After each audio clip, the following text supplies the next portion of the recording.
दोस्तों, पानी में चलते एक से एक शानदार जहाज तो आपने देखे होंगे। कुछ जहाज तो इतने बड़े और खूबसूरत होते हैं कि उनसे नजरें ही नहीं हटती। इन शिप्स में बैठना बहुत से लोगों का ख्वाब होता है। इनका साइज इतना बड़ा होता है कि पूरे का पूरा शहर उनमें समा जाए।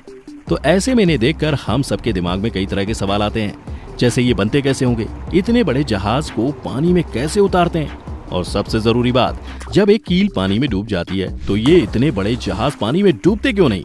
टेंशन मत लीजिए दोस्तों, आप बिल्कुल सही जगह आए हैं। आज इस वीडियो में हम आपके तमाम सवालों के जवाब आपको देंगे और साथ ही आपको बताएंगे कुछ इंटरेस्टिंग फैक्ट्स जो आपको हैरान कर देंगे।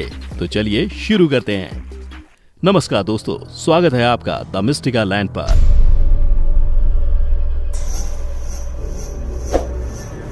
तो दोस्तों, सबसे पहले देखते हैं कि ये बड़े जहाज और क्रूज बनते कैसे हैं। अगर हम एक बड़े आलीशान जहाज को देखें तो साइज देखकर ही ये समझ में आ जाता है कि इसको बनाने में हजारों वर्कर्स लगते हैं, जो एक जहाज को बनाने में लगभग 2 से 3 साल का टाइम लगाते हैं। इसका वजन भी 1 लाख टन से ज्यादा होता है। आपको ये बात जानकर हैरानी होगी कि एक क्रूज शिप पर लगभग 8 से 8,500 लोग एक साथ सफर कर सकते हैं। दोस्तों, ये तो था बेसिक। अब देखते हैं मेकिंग प्रोसेस। वैसे कई कंपनीज हैं जो ये बड़े बड़े जहाज बनाती हैं, जैसे Hyundai heavy industries, Samsung heavy industries, Mitsubishi heavy industries, STX ship building, और इनके अलावा भी कई कंपनी हैं जो ये बड़े बड़े जहाज बनाती हैं। आज हम आपको मेकिंग दिखाएंगे कैसे मित्सुबिशी हैवी इंडस्ट्रीज ने बनाया अपना एडा प्राइमा क्रूज। सबसे पहले तो इतने बड़े जहाज को कहां बनाया जाए, क्योंकि अगर समंदर से दूर बनाया जाए तो फिर इतने बड़े शिप को समंदर में ट्रांसपोर्ट करने में दिक्कत आ सकती है और एक शॉट में अरबों का नुकसान हो जाएगा। इसलिए मित्सुबिशी ने इसे अपने नागासाकी के शिपयार्ड पर बनाया। समंदर के किनारे पहले जहाज से बड़ा एक स्पेस बनाया गया और फिर उसमें से तमाम पानी को निकाल दिया गया। फिर जमीन पर छोटे छोटे ब्लॉक्स रख दिए जाते हैं और उनके ऊपर तैयार किया जाता है शिप का बेस, जिसके ऊपर खड़ा किया जाता है 8 मंजिल का शानदार जहाज। जहाज का ये बेस हार्ड स्टील से तैयार किया जाता है। वैसे तो पूरा जहाज ही स्टील का होता है, लेकिन बेस का मटेरियल ऊपर के मटेरियल से थोड़ा हैवी होता है। स्टील मेटल यूज करने की वजह यह भी है कि समंदर के खारे पानी से लोहे या किसी और मटेरियल के खराब और कमजोर होने की संभावना रहती है। और चूंकि बेस पर सब कुछ डिपेंड करता है, तो पहले स्टील की मोटी चादरों से बेस बनाया जाता है और फिर दोबारा उसके ऊपर स्टील रॉड वेल्ड की जाती हैं और फिर उसके ऊपर से स्टील की चादर लगाई जाती है, जिससे बेस फ्लोर या यूं कहें कि नींव तैयार की जाती है। फिर स्टील शीट से ही जहाज की दीवारें बनाई जाती हैं और उसी से फिर कमरे, गैलरी, लॉबी जैसे स्पेस का बेसिक स्ट्रक्चर तैयार किया जाता है।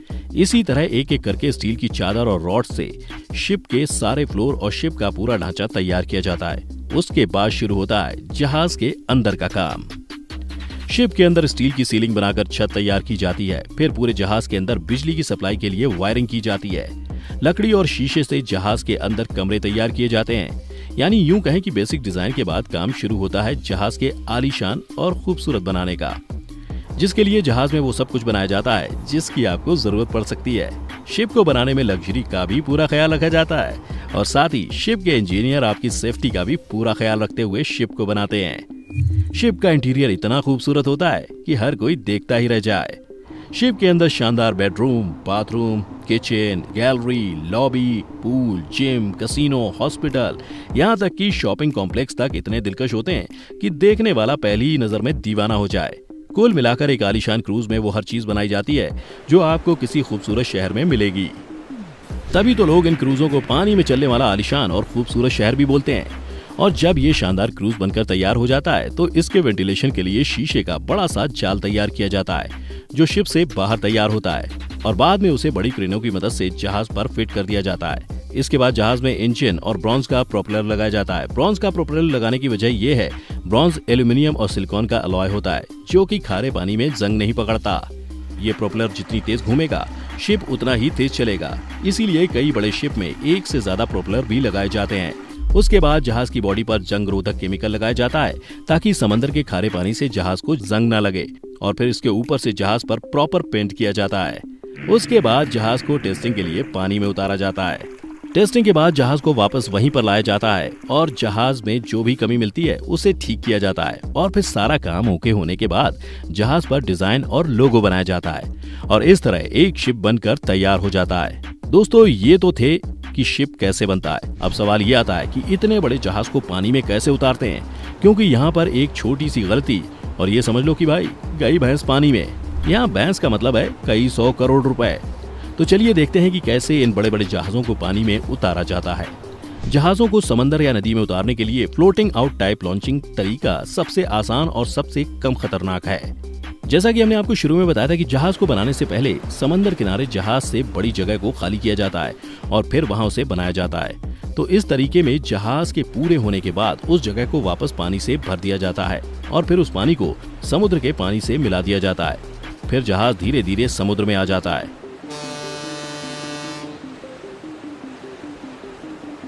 दोस्तों, ऐसे जहाज को इसके अलावा भी 3 तरीकों से पानी में उतारा जाता है, जिसमें सबसे पहला है ग्रेविटेशनल टाइप लॉन्चिंग। इस तरीके में जहाज को समुद्र के किनारे लाकर ट्रेन की पटरी जैसे स्ट्रक्चर पर सेट किया जाता है। फिर इस सेट की ऑयलिंग और ग्रीसिंग की जाती है ताकि फ्रिक्शन को कम किया जा सके और जहाज आसानी से फिसलकर समुद्र में चला जाए।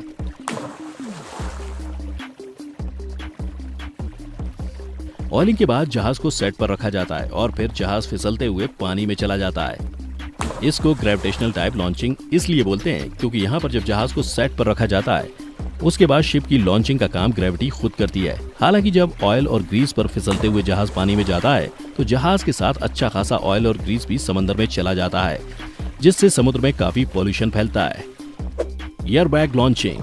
दोस्तों, ये है शिप लॉन्चिंग का सबसे सिंपल तरीका। इसमें सिलेंडर जैसे बड़े बड़े एयरबैग्स पर जहाज को रखा जाता है और उसे पानी में छोड़ दिया जाता है।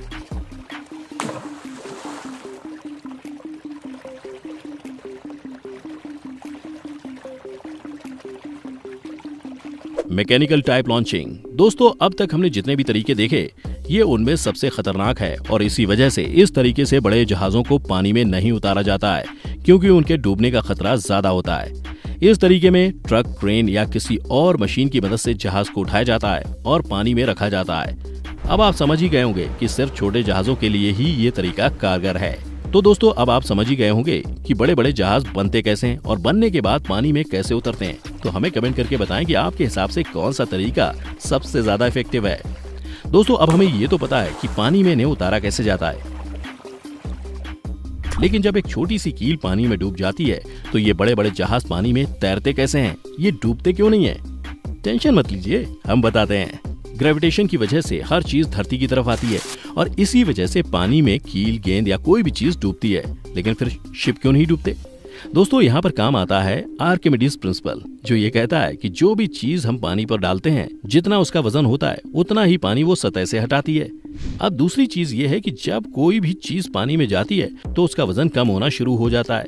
ऐसा इसलिए होता है क्योंकि ग्रेविटेशनल फोर्स तो उस चीज को नीचे खींच रहा है, पर एक दूसरा फोर्स जिसे हम बॉयंट फोर्स कहते हैं वो उसे ऊपर धकेल रहा है। आपने अक्सर देखा होगा कि कुछ चीजें पहले तो पानी में डूब जाती हैं पर फिर वो ऊपर आ जाती हैं। ऐसा बॉयंट फोर्स की वजह से होता है। इसके अलावा कोई चीज अगर अंदर से खाली हो तो वो भी पानी में तैरने लगती है। अब यहाँ पर काम करती है डेंसिटी।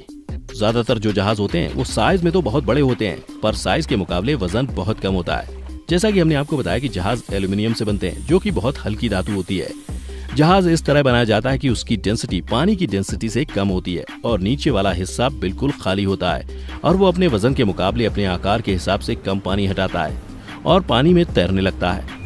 आसान तौर पर समझने के लिए आप एक ही आकार की 2 गेंद लीजिए, एक लोहे की और दूसरी रबर की। जहां लोहे की गेंद में लगभग आधा से 1 किलो वजन होगा तो वहीं रबर की गेंद खाली होगी और उसमें 200 से 250 ग्राम वजन होता है। और इसीलिए जो रबर की गेंद होती है वो कम पानी को सतह से हटाती है और पानी के ऊपर तैरती है। ऐसा ही होता है बड़े बड़े जहाजों के साथ। तो दोस्तों, अगली बार से जब आप जहाज को देखें तो उसके साइज और वजह दोनों को कंपेयर करना। दोस्तों, अब आप समझ गए होंगे कि जहाज कैसे बनते हैं, उन्हें पानी में कैसे उतारा जाता है और वो पानी में डूबते क्यों नहीं। हम उम्मीद करते हैं कि आपको तमाम सवालों का जवाब आपको मिल गया होगा, पर अगर अब भी आपका कोई सवाल बच गया है तो हमें कमेंट करके जरूर बताएं। दोस्तों, अगर आपको वीडियो पसंद आया हो तो वीडियो को लाइक कीजिए, साथ ही अपने दोस्तों के साथ भी इस वीडियो को शेयर करना मत भूलिएगा और हमारे चैनल की हर लेटेस्ट अपडेट के लिए सब्सक्राइब बटन पर क्लिक जरूर करें और बेल आइकन भी दबाएं। चलिए फिलहाल के लिए बस इतना ही, जल्द लौटेंगे एक नए वीडियो के साथ। आपका बहुत बहुत शुक्रिया।